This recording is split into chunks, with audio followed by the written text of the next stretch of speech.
משולש פסקל הוא מבנה מתמטי יפה, שהוא מצד אחד בנוי בצורה פשוטה, מצד שני יש לו המון תכונות מעניינות. הוא מבוסס על מקדמי הבינום, בואו נראה איך הוא נראה.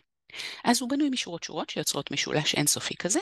בקודקוד אנחנו נכתוב את הערך של בחר 0 מתוך 0.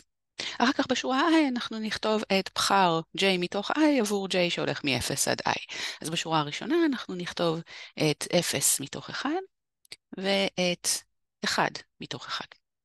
בשורה הבאה, שורה מספר 2, אנחנו סופרים 0, 1, 2. שורה מספר 2, 0 מתוך 2, 1 מתוך 2 ו-2 מתוך 2. בשורה הבאה, 0 מ-3, 1 מ-3, 2 מתוך 3 ו-3 מתוך 3, וכן הלאה. עכשיו, אנחנו רואים שבצדדים יש לנו בעצם בכל פעם כמה דרכים שונות יש לנו לבחור 0 מתוך איזשהו מספר, רק בדרך אחת, אנחנו פשוט לא בוחרים אף איבר לקבוצה, ולכן כאן, בצד הזה, יהיה לנו 1. כמה יהיה בצד השני? בכמה דרכים שונות אנחנו יכולים לבחור n מתוך n, רק בצורה אחת, אנחנו פשוט לוקחים את כל האיברים, ולכן גם בצד השני הערכים יהיו 1. בואו נראה איך המשולש נראה אחרי קצת יותר שורות עם כל הערכים שלו. אז ככה זה ייראה. עכשיו, אנחנו ראינו כל מיני תכונות של מקדמי הבינום, שעוזרות לנו לגלות כל מיני תכונות מעניינות על המשולש הזה. אז בואו נראה מה אנחנו ראינו. אנחנו ראינו את הזהות הבאה.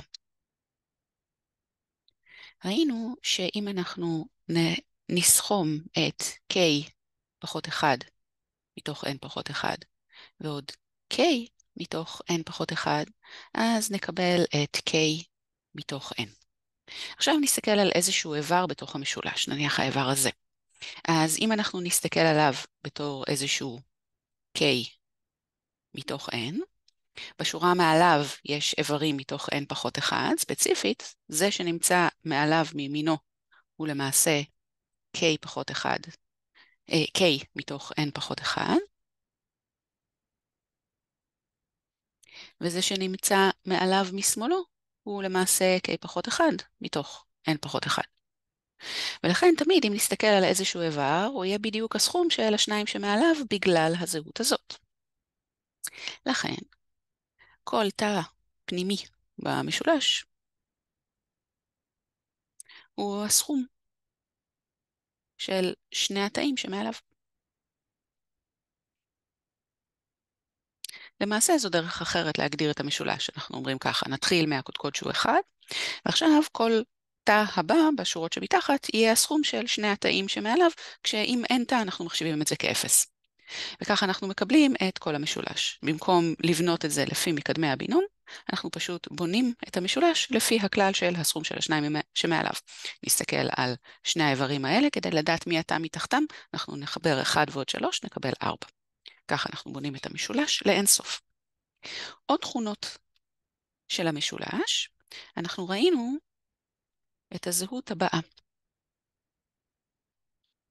ראינו שאם אנחנו נסכום מ-k שווה ל-0 עד n את k מתוך n, אנחנו נקבל 2 בחזקת n. אמרנו שזה פשוט מספר תת קבוצות שאנחנו יכולים לבנות לקבוצה בגודל n. עכשיו, כל שורה היא למעשה עוברת על כל האיברים מהצורה k מתוך n עבור השורה ה-n. לכן אם אנחנו נסכום את השורות, אנחנו אמורים לקבל חזקות של 2. בואו נראה שזה באמת קורה. נסכום את השורה הראשונה, זה אכן 2 בחזקת 0. נסכום את השורה השנייה, 1 ועוד 1, זה אכן 2 בחזקת 1. השורה הבאה, 1 ועוד 2 ועוד 1, 4, אכן 2 בריבוע. השורה הזאת, 1 ועוד 3 ועוד 3 ועוד 1, 8, 2 בשלישית, וכן הלאה. אז הסכום של כל שורה, השורה ה-n, כשאנחנו סופרים מ-0, הוא 2 בחזקת n. יפה. עוד תכונה יפה, אם אנחנו נסתכל על הערך של איזשהו תא, אז אנחנו נגלה שהערך הזה הוא למעשה מספר המסלולים אל התא הזה החל מהקודקוד כשהמסלולים רק יורדים למטה. כלומר, כל מסלול אנחנו חייבים שהצעד הבא יהיה בשורה מתחת. בואו נסתכל למשל על האיבר הזה. אז יש 3 מסלולים בדיוק שמובילים אליו. יש את המסלול הזה, ישנו המסלול הזה, וישנו המסלול הזה. 3 מסלולים שונים כערך התא. למה זה קורה? אז אנחנו יכולים להסתכל על מסלול שיורד למטה כמסלול שצריך להחליט האם לפנות בכל צד, שמאלה או ימינה, מכיוון שהתאים מסודרים ככה באלכסונים. אז בואו נסתכל על הבחירות ימינה. אם אתה נמצא במקום ה-K מההתחלה, אז צריך לקחת K פעמים ימינה. למשל, אם נסתכל על התא הזה, תא מספר 3, צריך לקחת פעם אחת ימינה לאורך המסלול כדי להגיע אליו. אם אנחנו נלך כל הזמן שמאלה, אז אנחנו נשאר לאורך הדופן השמאלית כאן. אז אם אנחנו נסתכל על האיבר הזה, צריך לקחת פעם אחת ימינה. אם נסתכל על האיבר הזה, למשל על 4, הוא נמצא במקום הרביעי, ולכן צריך לקחת 3 פעמים ימינה כדי להגיע אליו, לאורך המסלול. ואם אנחנו נסתכל על התא הזה, אז הוא נמצא 2 צעדים מההתחלה, אז צריך לקחת פעמיים ימינה כדי להגיע אליו לאורך המסלול. אז אנחנו יכולים להגיד כזה דבר, כדי להגיע בעזרת מסלול מראש הפירמידה עד לתא מסוים, צריך לקחת ימינה בדיוק כמספר הפעמים שהוא המיקום של האיבר הזה בתוך השורה. נשאיר רק את המספר 3, ונכתוב את ההבחנה שלנו. במסלול הבחנה. במסלול שמגיע לתא שנמצא במקום ה-K מתחילת השורה שלו,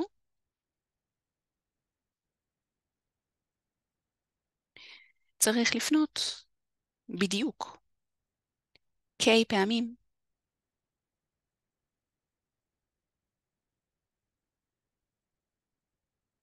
ימינה.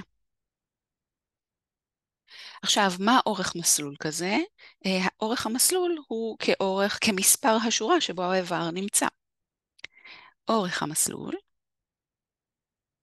כמספר השורה N שבו נמצא התא. ושוב, הכל אנחנו סופרים החל מ-0. אז למשל 3 נמצא במקום מספר 1, 0, 1.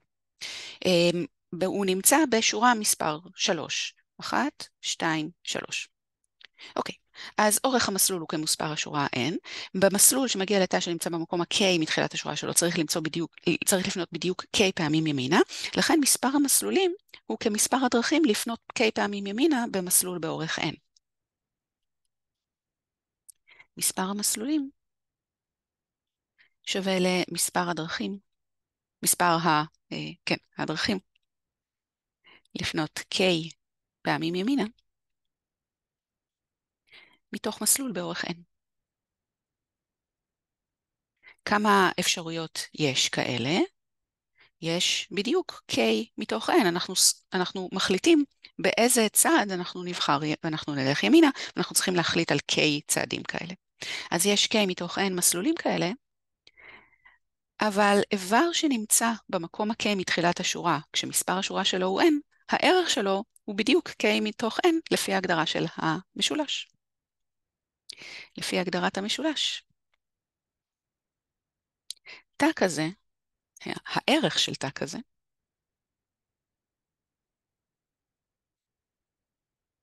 הוא בדיוק K מתוך N. ולכן הערך הזה שווה לערך הזה. ואנחנו מקבלים שהערך של התא הוא בדיוק מספר הדרכים להגיע אליו מלמעלה. אז זה עוד תכונה מעניינת. תכונה מעניינת נוספת, שאנחנו לא נסביר אותה, אלא רק נציין אותה, היא התכונה הבאה. בואו נגדיר אלכסון במשולש, זה קצת קשה להגדיר אלכסון בגלל איך שהוא בנוי, אז אנחנו נעשה כזה דבר. נתפוס איבר בדופן השמאלית, והאלכסון יתקבל מהתאים שהם במסלול שעולה שורה למעלה צד ימינה בכל פעם. כלומר, מין דילוג סוס כזה בשחמט. נסתכל נגיד על האיבר הזה, אז האלכסון שמוגדר על ידו, שורה למעלה צד ימינה, 3. שורה למעלה צד ימינה, 1. אז יש לנו את האלכסון הזה, 1, 3, 1. אז זה מין אלכסונים כאלה, מישורים. בואו נראה מה הסכום שמתקבל לאורך האלכסונים. אז נתחיל מהתא הזה. האלכסון שמתקבל על ידו הוא בסך הכל מתחיל ונגמר בו, הסכום לאורכו הוא 1. בואו נסתכל על התא הבא. מסתכלים על התא, 1 למעלה צעד ימינה, שוב נגמר לנו האלכסון, ולכן סך הכל אנחנו סכמנו 1. נסתכל על האיבר הבא, 1 ימינה צעד 1, 1 למעלה צעד ימינה, אנחנו מקבלים את האיבר הזה ונגמר האלכסון, 1 ועוד 1, 2. נסתכל על הבא בתור, 1 אלכסון למעלה ימינה, 2, אלכסון למעלה ימינה נגמר, 1 ועוד 2, 3. מה היה באלכסון הזה? 1 ועוד 3 ועוד 1, 5. בואו נעשה עוד אחד אחרון, נגיד שוב ירוק. אז 1 ועוד 4 ועוד 3, ונגמר לנו אלכסון, 8. מה אנחנו מקבלים כאן? מה אנחנו רואים שמתגבשת לנו כאן? מתגבשת סדרת פיבונאצ'י. סדרת פיבונאצ'י, מי שמכיר מכיר. מי שלא, אנחנו נדבר על זה בהמשך, אז מי שכבר מכיר יכול להתלהב מהתכונה המעניינת הזאת. עוד תכונה מאוד יפה של משולש פסקל, היא התכונה המהממת הבאה. ישנו פרקטל שנקרא משולש שרפינסקי. נראה לכם אותו. אז כבר אנחנו רואים שיש קשר למשולש, כי שניהם משולשים, אבל בואו נסביר מה קורה כאן. אז פרקטל הוא צורה שבה יש תבנית שחוזרת על עצמה אין סוף פעמים כלפי מטה. אני לא אגדיר את זה במדויק, אבל אנחנו נוכל לראות למה הכוונה מהדוגמה הזאת. אז זה משולש שרפינסקי.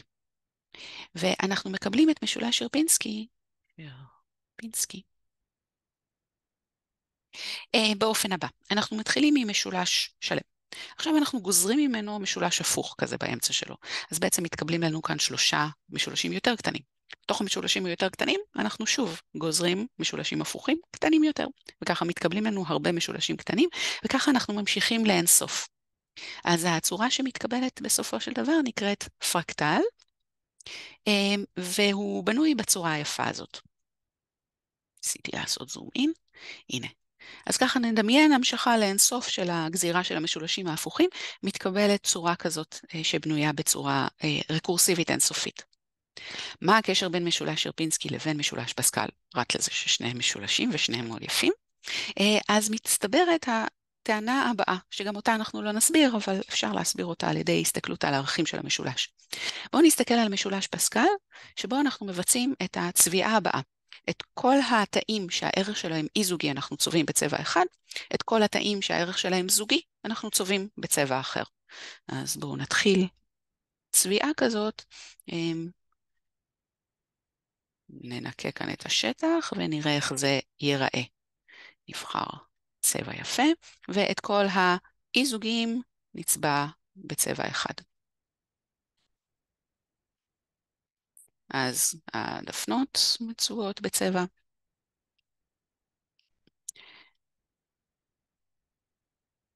הצדדים בצורה כזאת, ועכשיו אנחנו ממשיכים באופן הבא. צובעים את 3 ואת 3, מדלגים על 2. על 5 אנחנו לא מדלגים, גם על 15, 35, כל השורה הזאת למעשה. זה מה שמתקבל. עכשיו שימו לב מה קרה כאן, יש לנו משולש, ואנחנו יכולים לדמיין את המשולשים הקטנים יותר בצורה הזאת. הנה משולש קטן, שבתוכו חור, הנה עוד משולש קטן שבתוכו חור, והנה עוד משולש קטן שבתוכו חור, וכאן יש לנו משולש הפוך, המשולש שגזרנו החוצה מתוך משולש שרפינסקי. אם אנחנו נלך עוד כמה צעדים עם זה, אנחנו נקבל את התוצאה הבאה. והנה היא כאן.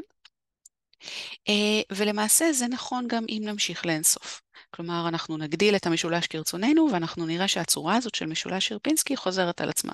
אנחנו רואים כאן את המשולש הגדול, ובתוכו משולשים קטנים. ככה. אנחנו רואים את זה כאן וכאן וכאן. וכאן באמצע משולש גזור הפוך גדול. אז זה הקשר בין משולש שרפינסקי למשולש פסקל, אפשר להסביר אותו בעזרת החלחול של איברים זוגיים כלפי מטה וההצטרפות של איברים אי-זוגיים מהדפנות. אנחנו לא נעשה את זה, אבל אתם מוזמנים לנסות את זה בעצמכם, להסביר למה נוצר המשולש הזה. אז אלה היו כמה תכונות מאוד מאוד יפות של משולש פסקל, כאמור משולש שבנוי על הערכים של המקדמים הבינומיים.